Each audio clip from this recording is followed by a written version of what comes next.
Pag-usapan pa natin ang kwento ni Salmonella kasama si Mobile Journal Ivan Tarinque. Ivan, yung honorary doctorate o PhD ni Salmonella sa theology, kailan ito na igawad sa kanya? So, Paps, na nag-gather natin, it was to 2022, bago siya officially mag-start na mag-drag performance, Oo. So, way before, talagang naging teacher na siya for the past 10 years na, yun nga, religion. Oo. Religion teacher siya. So, medyo, nung kinakausap ko siya, nag-uusap kami, bakit ang laki naman ng difference talaga nung tinalon nung yung Bakit kanyang naman? career? Bakit malaki ang Yun. difference? Kasi Paps, di ba, hindi naman may pagkakaila. From entertainment? From become a religious Oo. na teacher ka. Tapos ngayon, nasa entertainment. Nasa entertainment and you're doing drag pa na medyo nagko-contrast, naglalaban yung parang belief ng ibang tao kasi nga, yun nga, tawa kami ng tawa nun, sabi niya, sinasabi sa kanya kasalanan daw yung pagdadrag Oo. sabi niya para sa kanya naman daw it's an art. Yun yung lagi sinasabi Yun ng ang mga kanyang drag perception, artists. It's an art. perspective. Absolutely. Okay, may plano ba si Salmonella na magturo ulit? So sa ngayon, hindi siya nakakapagturo. So, Pops J, so far, yun nga, nakausap na full-time drug artist si Salmonella ngayon. Drag artist. Drag Baka mamaya artist. drug artist na. Okay, drag artist. Drag artist. Yun. So, full-time drag artist siya. So, ngayon, malakas rumakit si lola mo. Okay. Malakas rumakit. So, Mukhang magaling at mukhang tinatao talaga yung kanyang mga shows.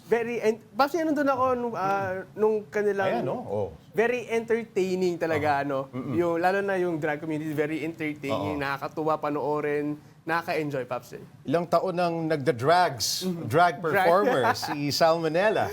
May plano ba siyang magkaroon ng may temang religious yung kanyang performances? So, Pops J, naging professional, tinuloy niya na professional na drag niya noong 2023. Okay. Pero before that, ang kwento niya sa akin, sa bahay lang, sa kwarto niya lang. Tawag niya nga sa kanya sarili noon,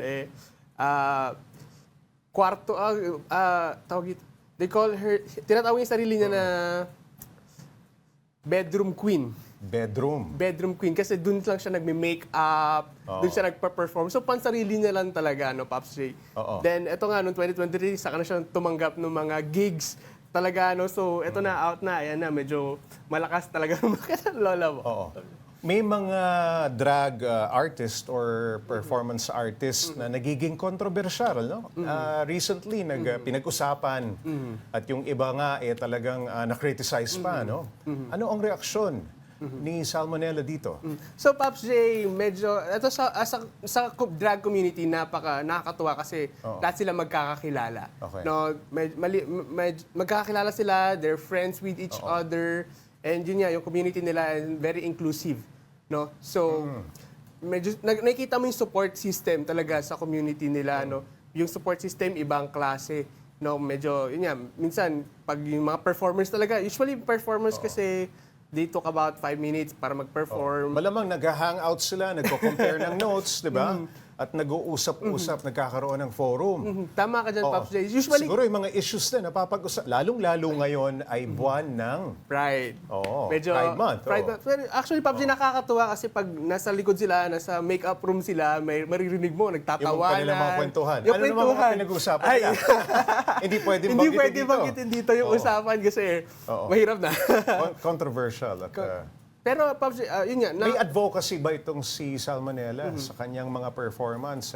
Meron ba siyang ganong klase ng advocacy? So, Pops J, ayun nga yung nakakatuwa sa kanya dahil nga meron siyang background sa religion. Oo. Yun nga yung target niya is mapag-merge, mapag-collide yung religion. Maitulay yung religion saka yung pagiging drag artist, yung drag performance. Pero so far, Pops J, klaruin lang natin, wala pa naman siyang planong gumawa ng any religious Na may na temang- performances. Oo. Wala pa naman so far, Pops J. Pero yun talaga yung target niya kasi yun nga, sabi niya is, ang pagdadrag is a performance. Bilang drag artist, isa siyang storyteller.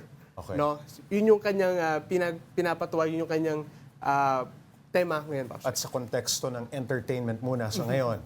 Ayun Diba? muna, Pops J. Alright. Maraming salamat, Mobile Journal Ivan Tarinque.